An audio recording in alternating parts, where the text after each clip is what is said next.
Well, it's been an honor and privilege to serve as Elyria's mayor over the last 4 years. I came to the job as 5 generations of my family have lived in Elyria. My husband Greg and I have raised our children there, and I came to it at the end of my career after 30 years of top-level management experience. I really wanted to make a difference. I do have the skill set, education, and will to improve our community, and we have a plan with proven results. We've been working very hard to make Elyria safer, save taxpayers money, make Elyria more business and job friendly, improve our aging infrastructure, and improve our quality of life with quality of life programming. And we have made progress in each one of those areas, but we've got a lot of work to do, and we'd like 4 more years to continue the progress. You took a lot of hits from your opponents who are not here today. One of the charges was that your plan really isn't working, and if they were here, they would point to Brinda, deciding that it was going to move out of town. And it is your biggest employer, right? No, it is not our largest employer, but it is one of the top employers. It's true, Bendix is going to be relocating, unfortunately. They've been in Elyria for 73 years now.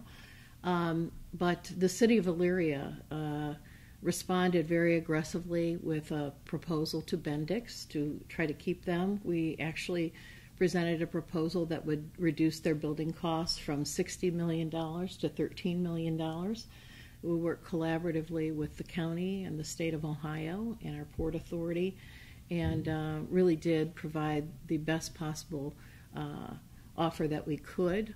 Unfortunately, I think they chose another community for other reasons. That was clearly not a financial decision.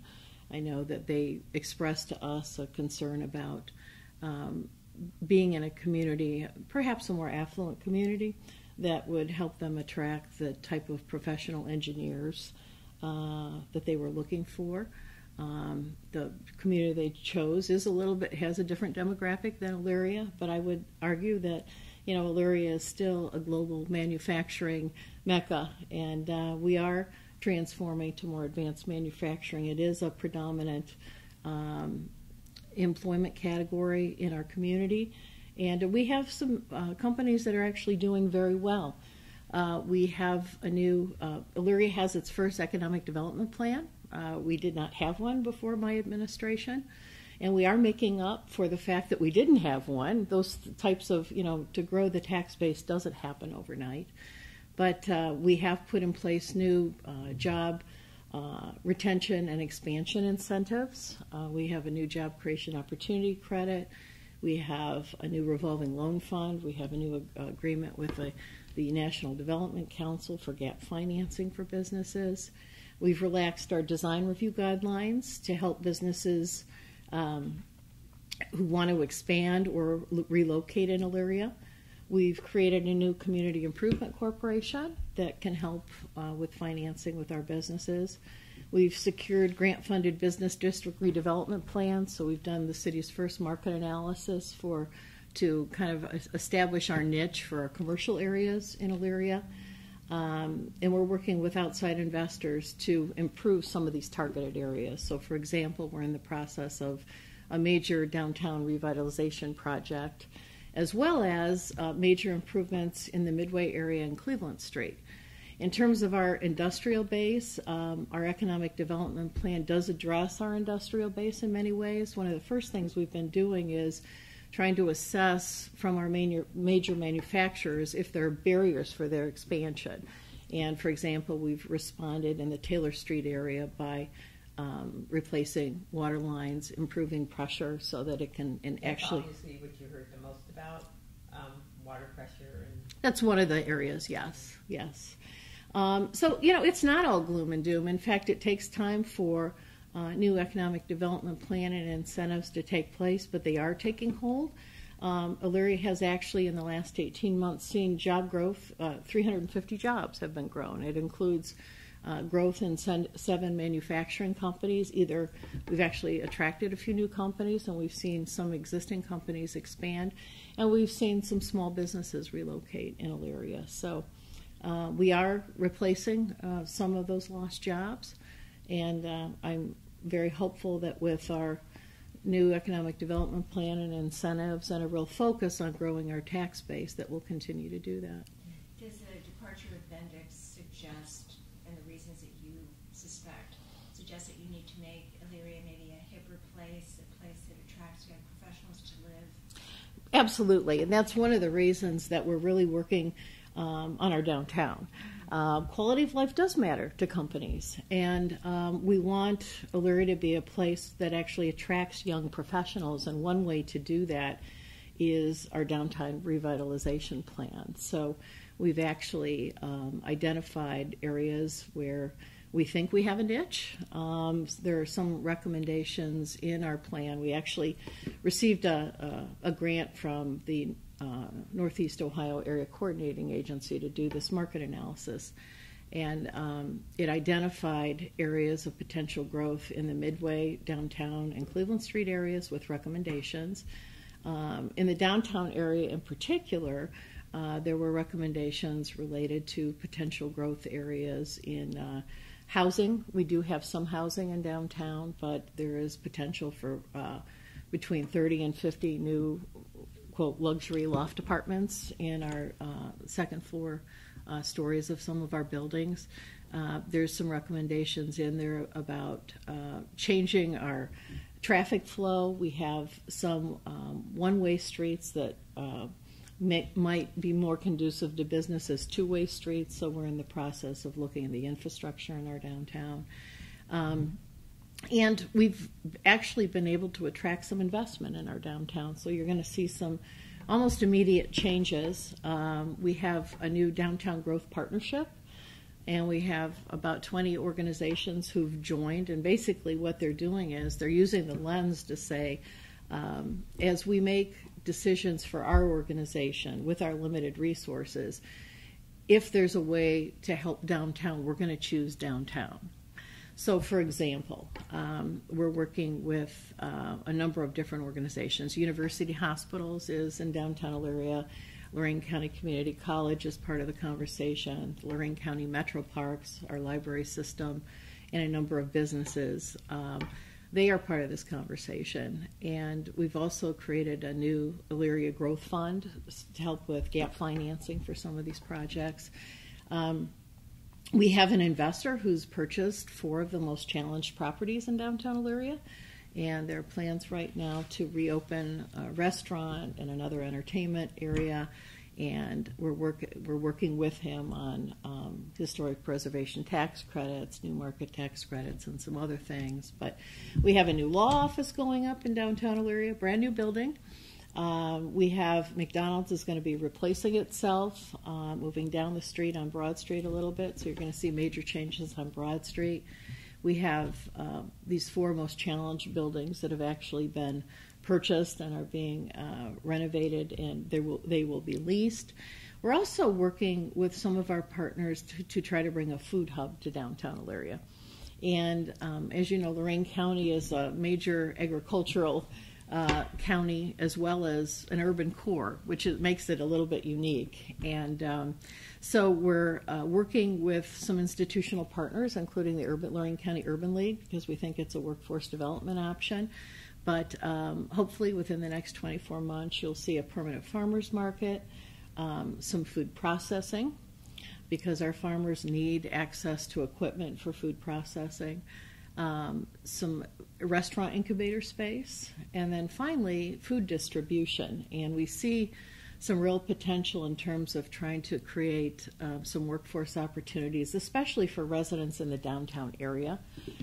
It is a food desert in the downtown area, and we're hoping to change that with this. So there's a lot of things going on right now, and you know, people are really pitching in. They're happy that we got this plan done, but now it's time to put it into action. And you know, the intent is to have a healthy mixed-use downtown that is more hip, that has not only the residential options, but also the entertainment, the restaurant, and the other life amenities. And they're starting to come together, actually, so we're pretty excited about that. I know there's a very good bike path that goes from Elyria to Oberlin. Does it come into downtown? It does now. One of the major things that we've done is we're trying to focus as many resources in the downtown area as possible. So, for example, we just replaced all of Middle Avenue from Oberlin Avenue up to Broad Street. And that's one of the major thoroughfare areas into downtown. But that is a complete street concept, so it does include the bike path. The Metro Parks is also connecting that bike path to the Washington Avenue area and then down into Cascade Park. Because one of the things we want to do is, and this is a quality of life amenity, but Elyria is very unique. We have 2 waterfalls in our downtown. And we've never really fully capitalized on them. There is a beautiful observation deck off of one of them, but one of the recommendations in our market analysis is actually to transform that area into an entertainment district. And how beautiful it would be to be able to tie the bike path and the downtown to the waterfalls to an entertainment district. There's just a tremendous amount of potential there. So. And Lorraine County Community College, you mentioned Roy Church has announced his retirement. Yes.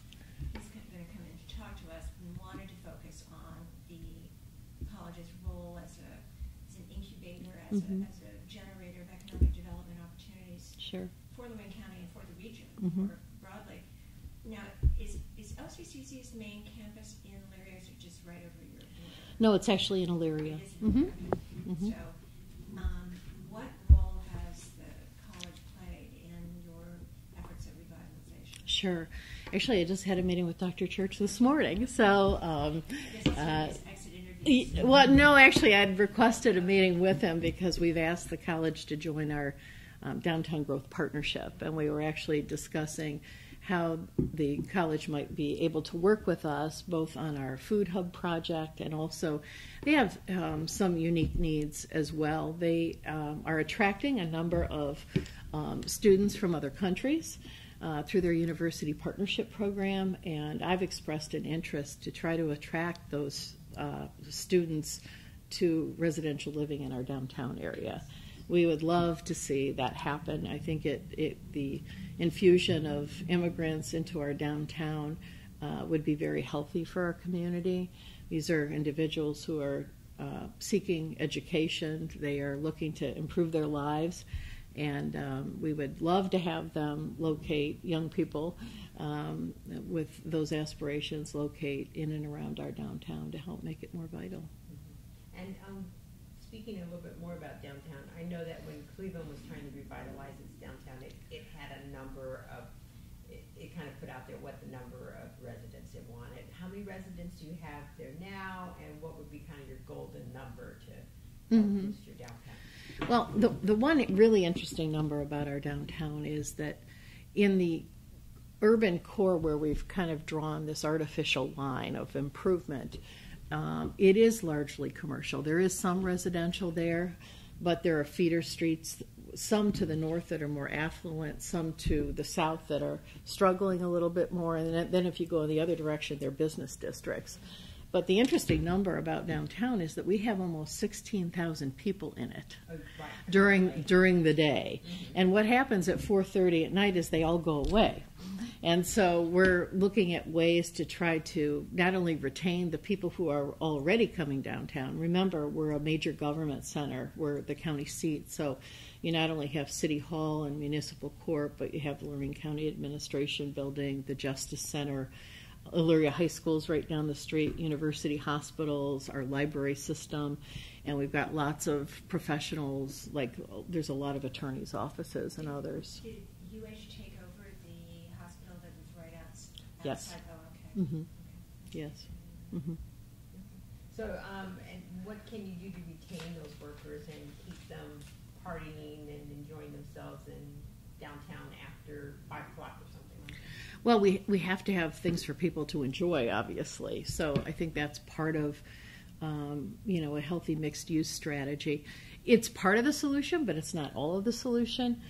Yes, we'd love to have those individuals stay and dine and enjoy entertainment downtown, but we also know that downtown is not going to be successful without more people living in it. Mm-hmm. So, and that goes back to Sharon's question about the numbers, because that's what Cleveland found until it sort of began to hit close to some of these golden numbers, and also found a change in the demographic of those who were living Right. downtown, they didn't see the really cool Mhm. restaurants and other entertainment options really start to gel. Right. So, I mean, in Cleveland's case, we had, the warehouse district, which offered opportunities Mm-hmm. kind of just outside of the office district. But then Right. you started seeing office buildings being Mhm. converted into apartments. So I don't Right. know if that's an option for an area. Are all your offices filled, or? Yes, we have. Well, there are recommendations in our market analysis for the secondary use of some of those facilities. We don't have Class A office space in downtown Elyria, but we do have office opportunity, and they're largely for smaller businesses, professionals, attorneys, etc. So, that certainly is on our radar screen. But, I do think Elyria is a little unique in that we do have 3 different commercial business districts. So we have to make sure that they complement one another. If you just look at the artificial line that we've drawn around the area where we're trying to improve, if you look at a 2 to 3 mile radius, which sounds relatively small, but there's a lot of older housing stock and commercial stock going in those directions. You're looking at around 12,000 people. One of our densest population core is near the hospital, actually, in the city of Elyria. But I think we're a little bit unique in that, yes, the downtown will serve the locals, but we've got some unique assets in it. And with 2 waterfalls downtown, if we begin to capitalize on that, I believe people from outside Elyria, if there's a dining experience where they can enjoy the Black River and the beautiful waterfalls, they're going to come to Elyria. And what we see is there's a lot of development pushing from east to west. Avon is getting built up, and people are coming into that border area to shop more and more. I even notice it because I live on the northernmost part of Elyria, and it's harder to even get out of my street. So in the end, I think that's actually going to help us. And if we can tie shopping experiences together for people. So, for example, when you come to Avon and you have a shopping experience in their quaint little antique area, it's only about 1.5 miles away from shopping in Elyria. And if there's a shopping experience to have that's unique to our downtown, I think people will come. We're also working with the county on trying to expand transportation options. We have the former New York Central rail station that was renovated by the county, I think going about 10 years now. And that is located in downtown Elyria on Broad Street. We are working with the county right now to try to return passenger rail to that. And the county's actually assembled, with some assistance from us, about $9 million of 9.4 that's needed to do this. So we're very close. It's not the silver bullet for downtown, but we think it will help. And where will this train run? Well, the train will run, it ties right into the Amtrak area, so it runs all the way to Washington, D.C., etc. It's the Chicago line, so it goes Chicago, it's that whole Chicago. It does, but it doesn't stop at the New York Central Rail Station. There's actually a... Yes, I know it well because my son just wrote it. Okay, sure. Well, and it's not the most pleasant, then it's not the most pleasant place to sit. And one of the things that we're trying to do is make it a more enjoyable experience and also expand the transportation options out of that station. So in addition to returning passenger rail, which requires us to rebuild both the passenger and freight platforms, which is about a $9.4 million project, we are also looking at trying to expand Lorraine County Transit out of there as well as bus service. So we do think that will be vital to, revitalizing our downtown as well. And it would be great to have, people who are experiencing layovers, they're there. We'd like to offer them a shopping experience. Except that the train stop, you'd have to change the schedule of the Lake Erie Limited right at 5 a.m. in the morning. It is a chicken and egg thing, but I'm convinced that if the demand grows, so will the stop. So that's what we're hoping for. And Cleveland is also talking about creating an intermodal hub, perhaps now tied into our Amtrak station Right. here. So Right. That could, maybe that's but again, I think Chicago and New York call the shots on the schedule for that train. Yeah. I'm curious about crime. I know that if your challengers were here, that's one of the issues they would bring up. Mm-hmm. What are you doing about that issue? Well, actually, we've made quite a bit of progress related to improving the situation. When I came into office, we had no narcotics and neighborhood impact unit. It had been discontinued in budget cuts. We did reinstitute that unit, and in the last 18 months, they've made 450 drug-related arrests. And as a result of that, and us trying to support more block watches and trying to make police officers more available in the community and have more access to the residents for tip-offs and other things, we've actually seen a decrease in serious crime categories in 8 of 9 categories. So we're proud of that. We're not where we want to be, but we're certainly moving in the right direction. We've also placed a focus on reducing crime through trying to eliminate abandoned or blighted properties. So there is a direct link between crime and drug-related situations as well as abandoned properties. And I think those two things, along with a beefed-up approach to our block watches, have helped us reduce serious crime in those categories. So. And to talk about abandoned building, how many are we talking about, and what's the plan for getting rid of them, I guess, year by year? Mm-hmm. I guess sure.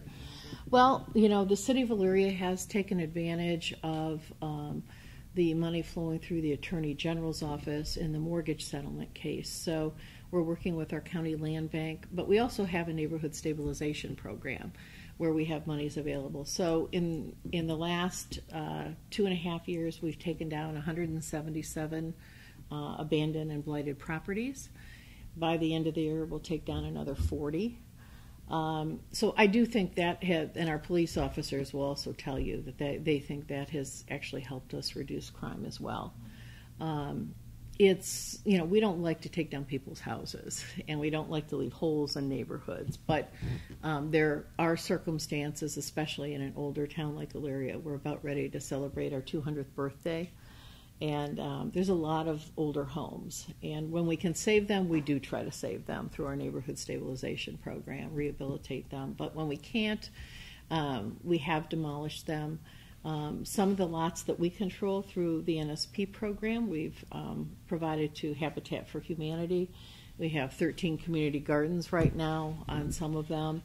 But we are working with the county to try to come up with a long-term solution for the properties that have been going through their program too. Right now, the liens are still on the original property owners for those. So we're hoping by the end of the year we've got a strategic program to begin to either sell those properties off to neighboring residents or do some type of a mow to grow kind of thing where if you maintain it, you can actually own the property. And then, of course, we'd love to have homes rebuilt on those properties, and we've actually looked at we've looked at some settlement programs in other communities where they've offered low interest loans for the redevelopment of those properties. So. Heroin is something one of the candidates wrote down as being an issue for your community. Mm-hmm. I imagine it is throughout Northeast Ohio. Sure. But what specifically are you trying to do about it?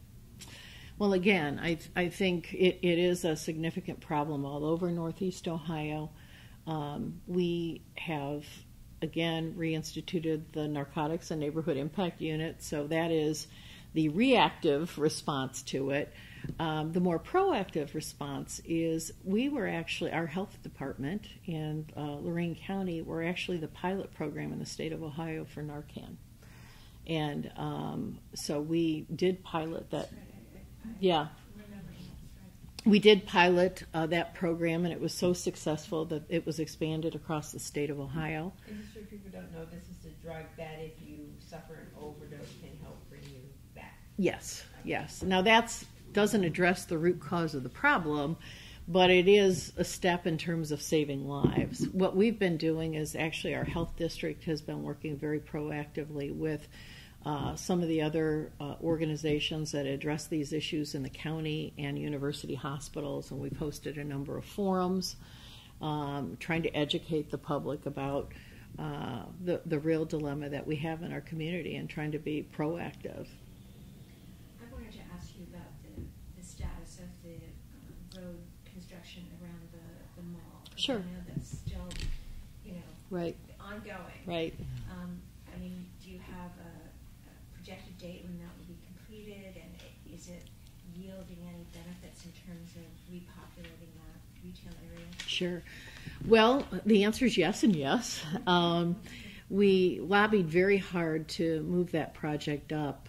It was scheduled 10 years out, and with some help from the state legislature and some of our local legislators, we were able to do that. It is a $22 million reconfiguration of State Route 57 and the removal of the 49th Street Bridge.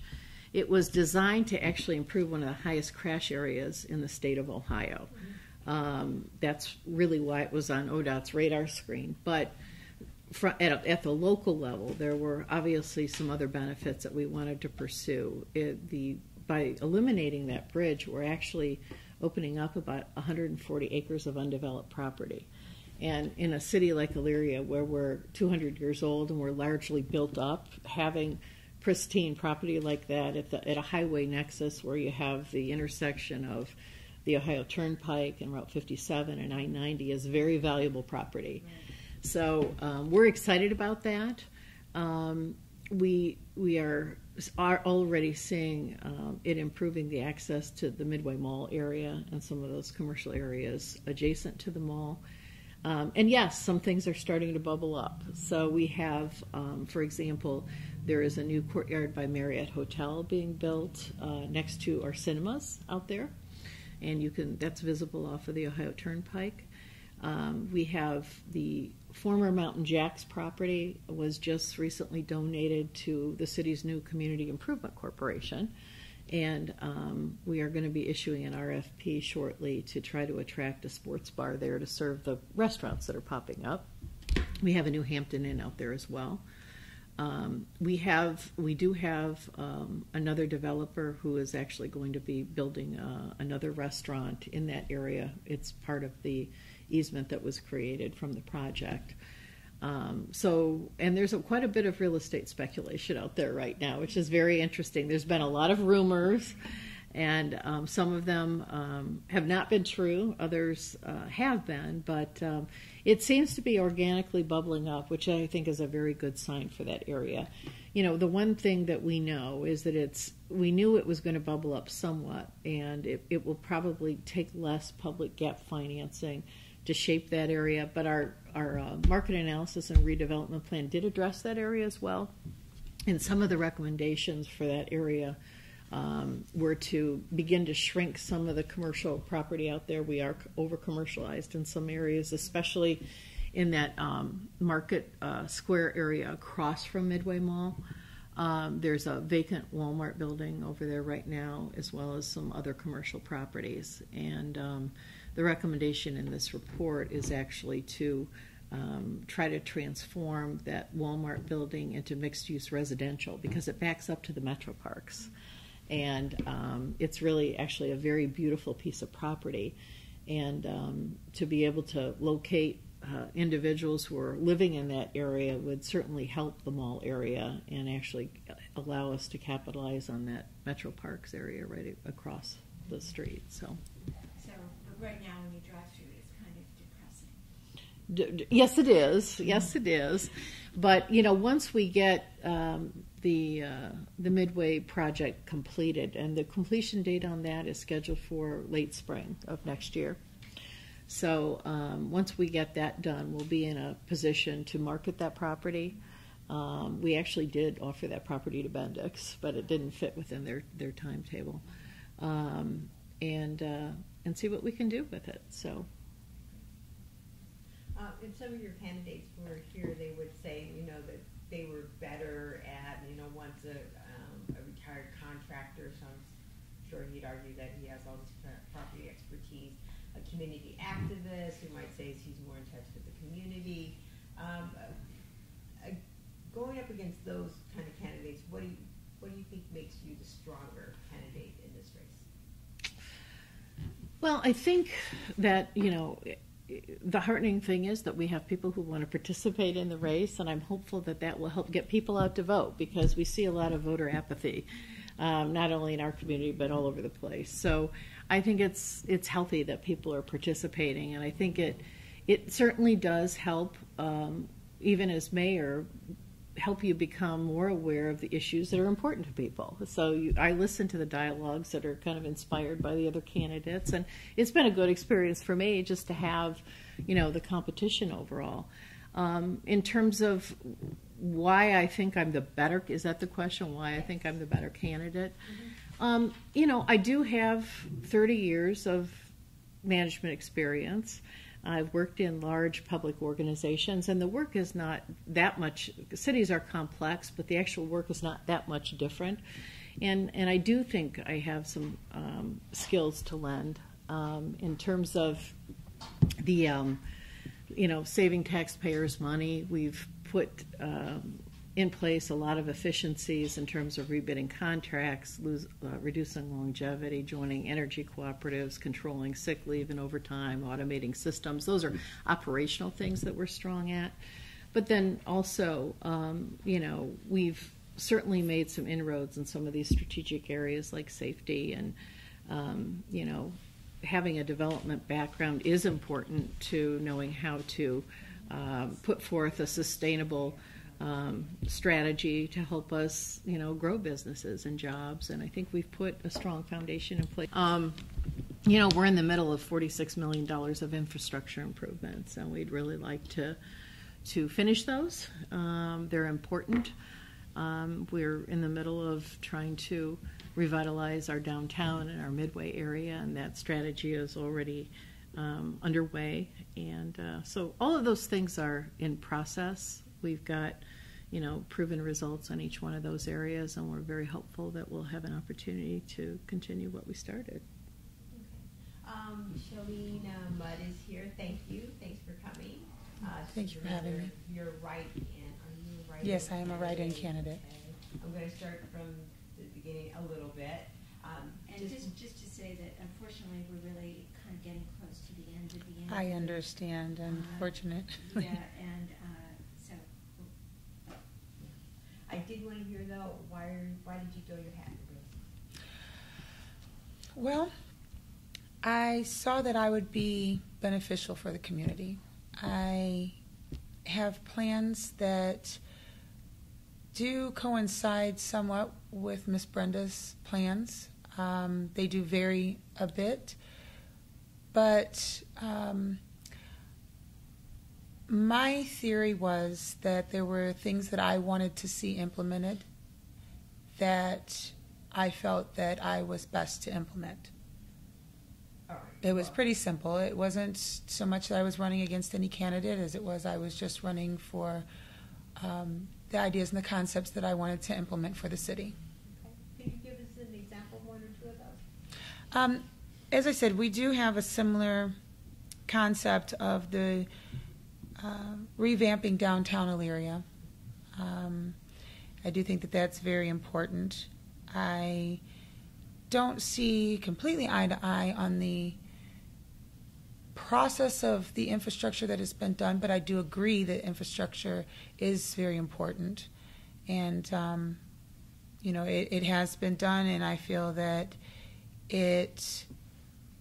when it's all over and said and done and things are completed, that it will prove beneficial in the long run.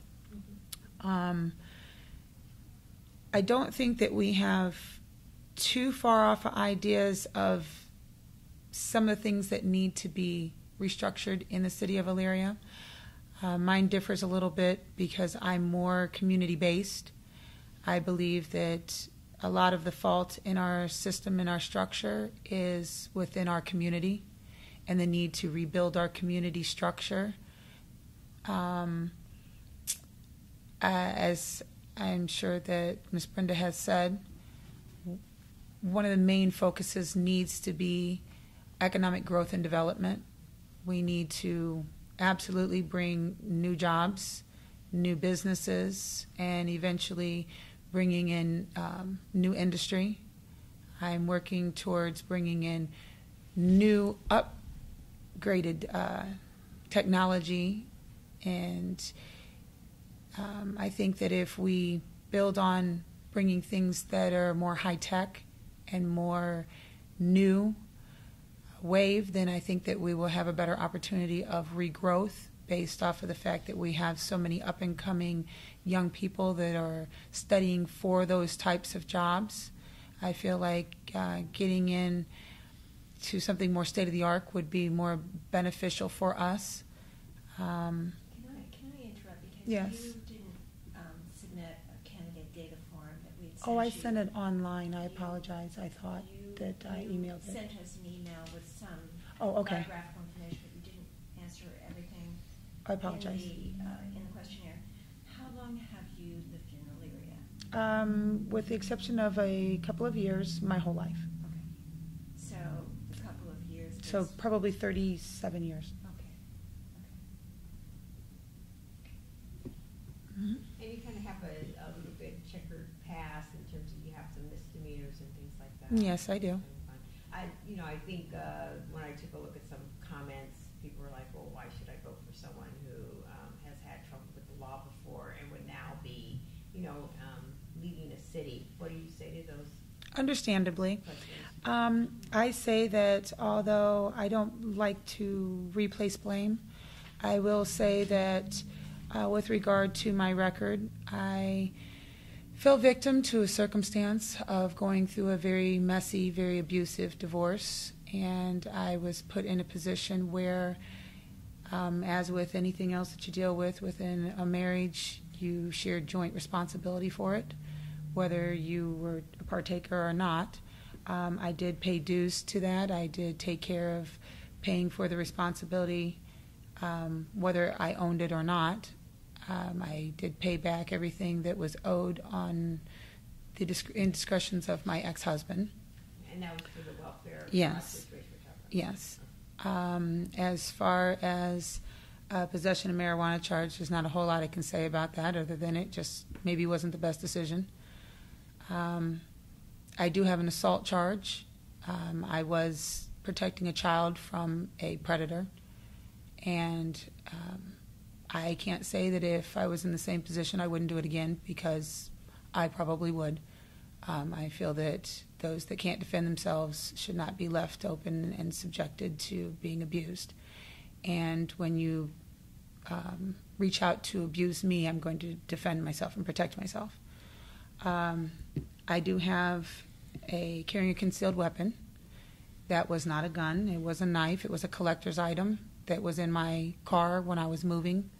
I was moving from one city to another, and I got pulled over for a headlight. And when I was pulled over, it was inadvertently kicked partly underneath of my seat, and they considered that concealed. Both of the charges for the concealed weapon and the assault were both dismissed. The misdemeanor for welfare fraud was paid. I paid $10,860. And as far as the marijuana charge, again, that is kind of what it is. I was trying to get to questions. I wrote a preview and we asked people to submit questions, and they are not coming up on my phone. Betsy, can you pick them up? Let me look, yes. When I I thought checked, it said 10, but when I checked, they were mostly comments, not they're questions. mostly comments, not questions. But yeah, I'll try I to, can't see anything. We're having a phone issue as well, because I was driving around your wonderful city find us? No, because when I got close to getting off the freeway, Yeah. probably around East 9th, my phone stopped giving me GPS. Oh, it did. So I just had to remember it was Superior and then kind of drive around randomly, Yeah. trying to figure Oh, my out goodness. how to get here. So I apologize. Some kind of blackout or something going on, huh? I'm not sure. Yeah, I'm sorry. Usually we ask one or two of their questions. Like I said, my phone's not pulling up anything. I do apologize again. I didn't mean to be, inconsistent or disrespectful by showing up so late. I did have a previous appointment that I had to take care of with a client. It was a legal matter on their part, and I had no other choice but to follow that through. So I apologize. Apology accepted. Thank you. You did better than the other two challengers who Didn't show up at all. Mr. Gibb, yeah, Yeah. not But I was kind of starting to wonder if I was supposed to be here at all. I almost got in a car accident coming down the freeway with an officer trying to pull somebody over. Oh, jeez. It was kind of scary. I got here, and then nobody knew where I was supposed to be, and I kind of wandered around the building, and I'm like, Yeah, we were. I'm going to get here, and they're going to be gone. It's okay. We were here. So, Betsy, are you getting I'm looking at it. There are very I got the few. story. They're all comments, no questions. But here's one that's sort of a question. It's aimed at you, Mayor Brinda. This person thinks that you should have done more to keep Bendix in Elyria, Mhm. and that and whoever this person is, Marcar 3, says raising taxes is not a way to attract business. Period. What is she doing to support the new and small businessmen where most jobs come from? Well, first of all, most of the jobs don't come from small businessmen. All of the research in Lorraine County demonstrates that most of the jobs are going to be coming from the expansion of existing business. And that's really, it's not that we're discounting small business attraction or expansion. We welcome all business in the city of Elyria, but we've really focused on, we have an economic development plan, and we've put those incentives in place to help small business grow. So we have a new revolving loan fund in the city of Elyria. We have job creation opportunity credits. We have energy conservation credits. We've put those things in place to help not only grow small business, but actually help some of our larger industries grow. In addition, that plan also addresses some other things that are important to job expansion and growth, and that is removing barriers to job expansion and growth. So it goes back to kind of what I talked about before, but we've been meeting with some of our larger companies to say, what can we do to help you? And interestingly enough, we had been working with Bendix all year on some projects. So we were in constant communication with Bendix Corporation. In fact, we had just replaced the stoplight in front of their plant at their request. I had given my state of the city in April and had been told by one of the top officials that they'd be expanding in Elyria. And that, so I was quite a happy mayor at the time. I was told that they would be expanding in our community, and the response back was, let us know how we can help. And so we were very responsive to their requests. In terms of his or her assertion that taxes have been raised and that that's a deterrent to the creation of jobs, attraction of business, retention of business, how do you respond to that? Well, taxes haven't been raised. We've actually experienced a renewal a year and a half ago, and we've worked very hard. Elyria, like so many other municipalities, are going through some really difficult financial times. We saw the repeal of the estate tax. We saw the decline of the local government fund. We saw our stimulus money dry up, and now with Bendix, we're looking at operating with $4.5 million less. So the strategy that we've taken is we knew we were going to be operating with some less money. We hadn't anticipated Bendix, so we were very proactive and requested that the state auditor come in and do what they call a voluntary performance audit. And that was something, cities go through audits every year, but not voluntary performance audits. It's the first time the city of Elyria had put itself through that. But we so far have been able to realize actually almost $2.6 million worth of cost savings, and we've done it by being very proactive. So we looked at all of our vendor contracts, for example, and we either rebid or renegotiated those. We worked with our employee groups, and we've eliminated longevity for new hires. In 5 of our employee groups, we have 5 or 6 unions in the city of Elyria. The only one that hasn't been reduced is our health district, and that is one by law, we don't control that one. We've joined energy cooperatives in the city of Elyria. We've worked with employee groups to control sick leave and overtime. Both of those are down. Our employees have actually been working very cooperatively with us and actually have increased their contribution to health care. We are self-insured, and they have stepped up to do that.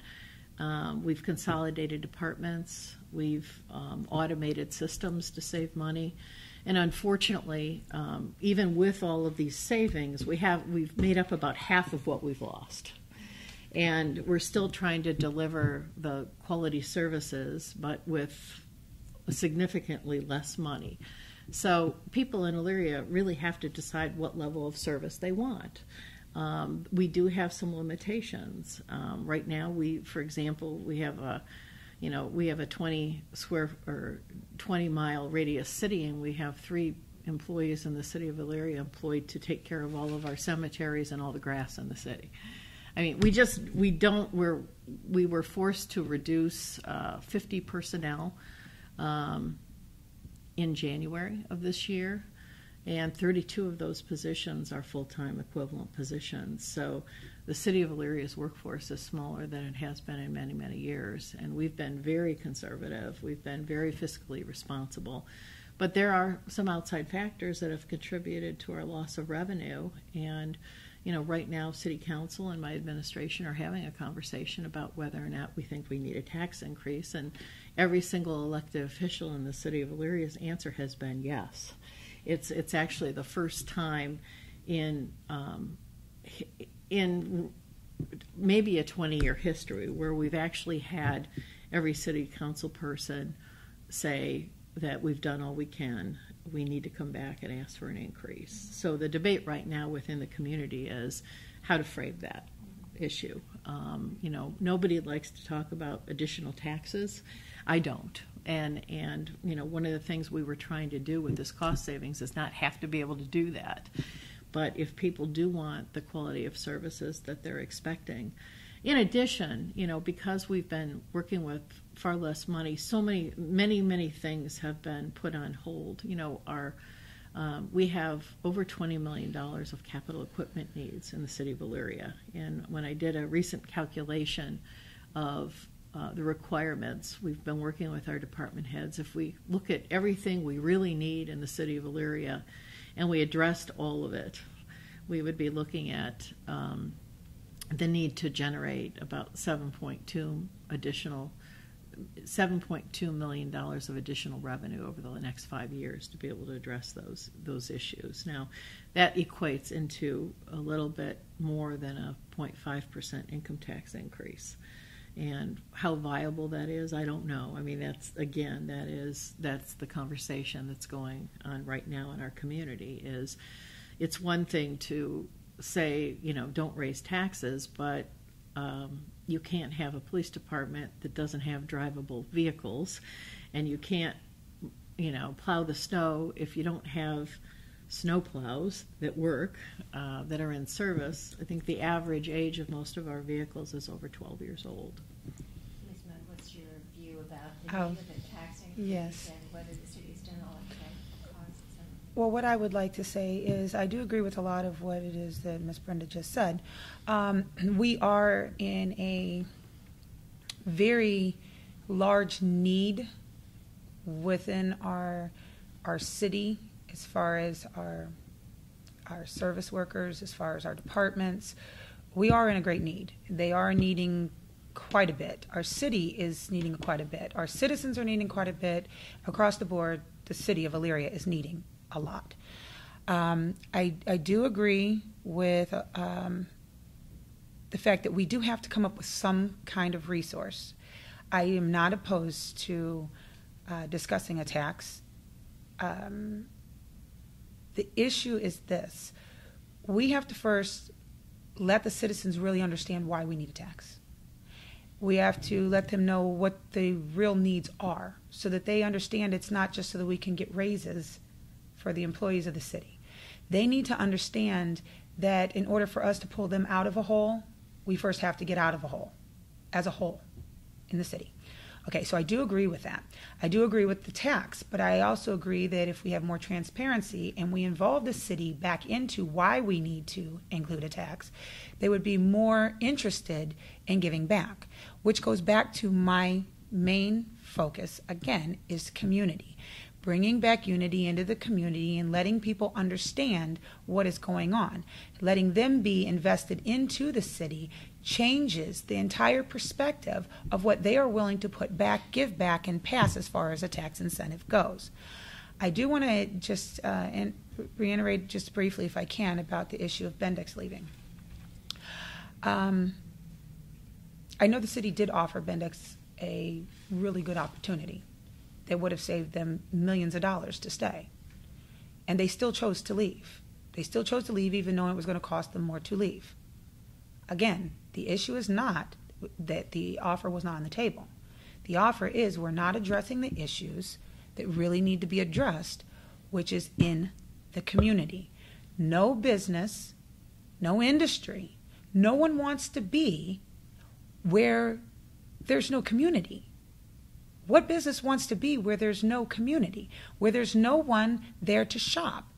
You know, the kids go out to shop for tennis shoes. They don't go out to shop for tennis shoes to the mall where we have, because it's not about them buying the tennis shoes. It's about them being seen buying the tennis shoes. That's why they go to South Park Mall. They go to outside sources, because they want to be around community. When you go to different atmospheres, like you go to a club, you go to a restaurant, you go to be in community with other people. If we have no community, we have no unity in our community, no business is going to prosper, because nobody's going to be spending money here because they don't feel comfortable in the community. No business is going to stay because there's too much drama, there's too much dissension, there's too many other things that are going on. And without that community base, again, why would you stay? You'd rather go somewhere where it feels sunny every day, even when it rains. Okay? If it feels like it sucks every day, nobody is going to bring their business there and put it there. I'm just being very honest. Maybe I'm being a bit blunt, but I listen to what the citizens are saying. They wouldn't be opposed to a tax. What they would be opposed to is a tax that they feel is going to only work for a short period of time, then everyone in the city is going to get a raise, and then we're going to be back asking for more money for taxes. Mayor, is that the plan? No, it isn't. Actually,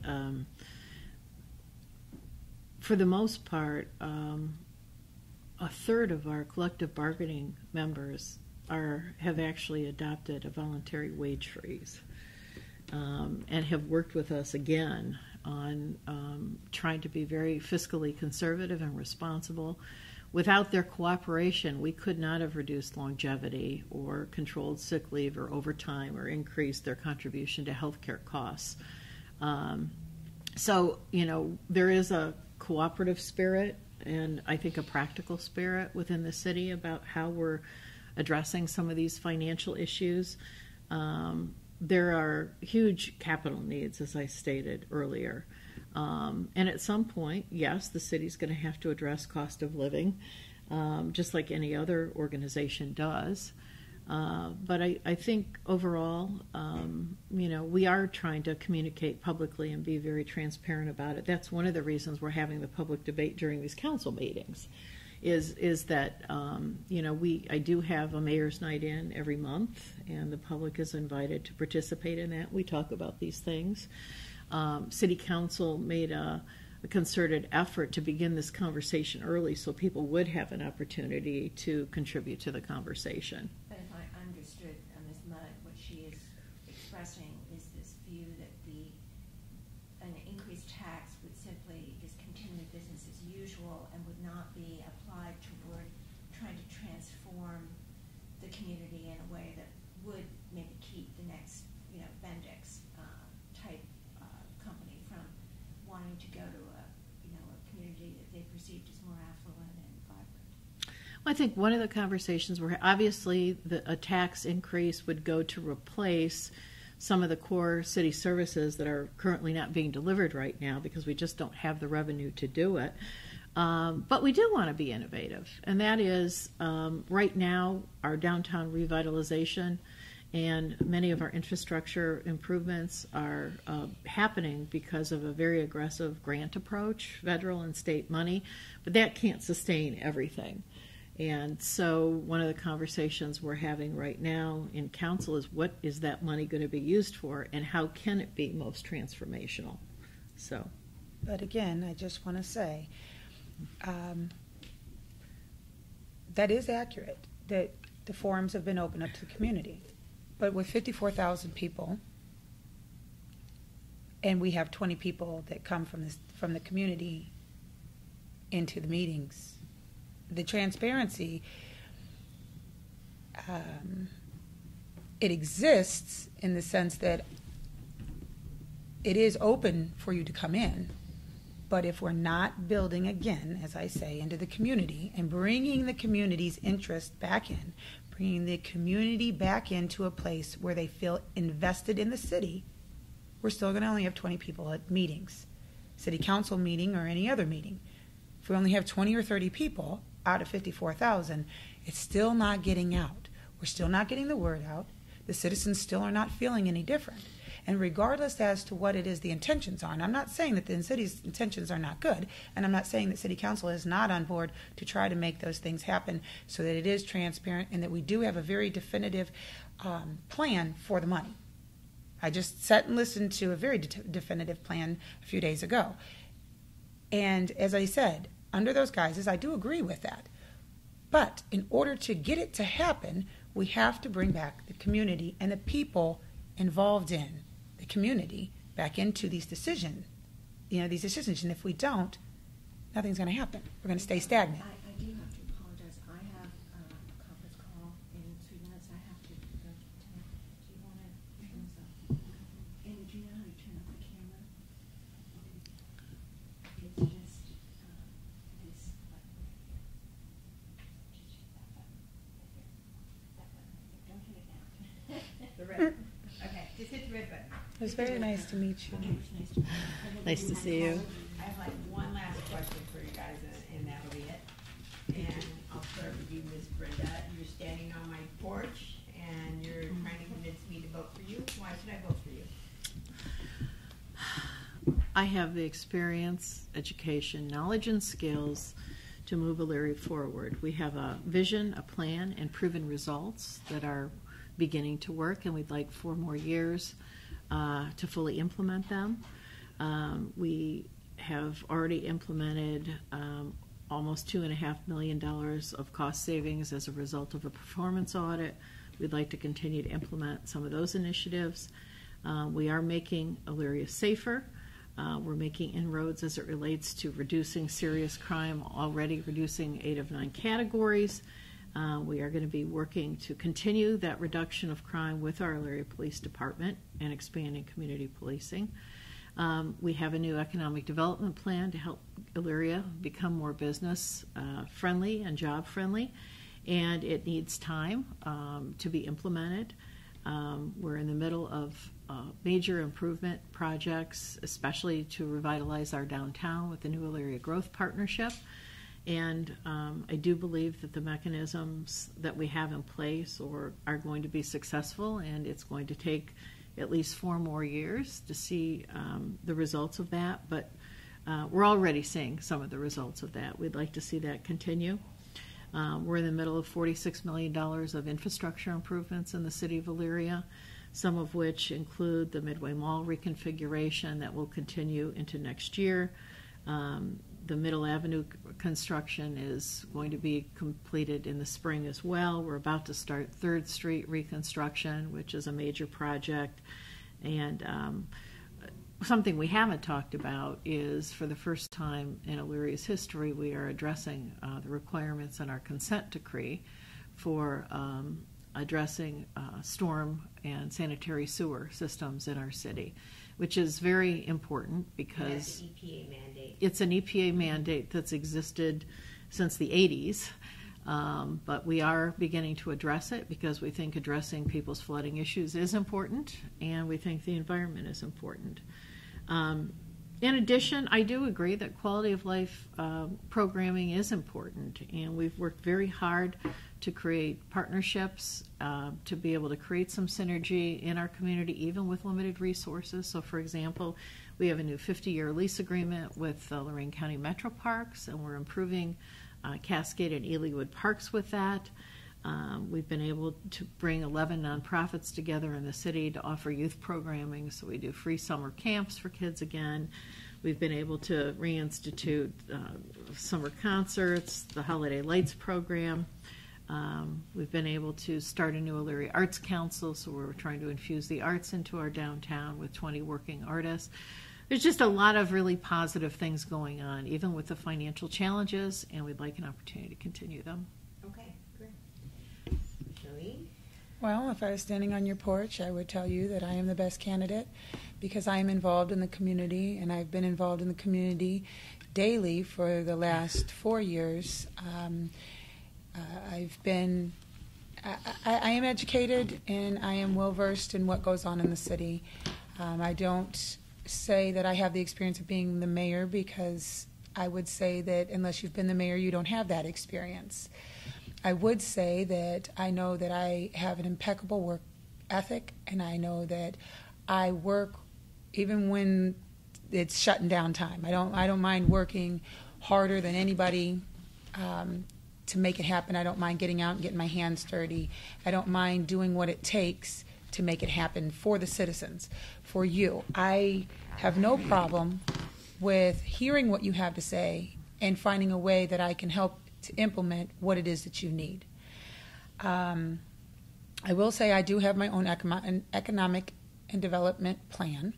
I will say that I have done the research myself as well for the last 4 years. I do deal with environmental health and safety and family advocacy, like I said, on a daily basis. So I am very in tune to the needs of the citizens because I deal with the citizens face-to-face, one-on-one, on a daily basis. I believe that if given the opportunity, I can bring this city out of the slump that it's in and bring it back to not the glory that it once was, but something better with a overshadowing of what it once was. I would not necessarily say that there would be any reason to stop the improvements that have already been implemented, and I would see no reason, unless there was something that I was not yet privy to know, I would see no reason in not continuing the progress that was already implemented by the Brinda administration. I'm not in here to try to change everything. I'm in here to try to implement a different perspective with different ideas that would bolster what is already existing and has already been worked up thus far. Okay. All right. Well, thank you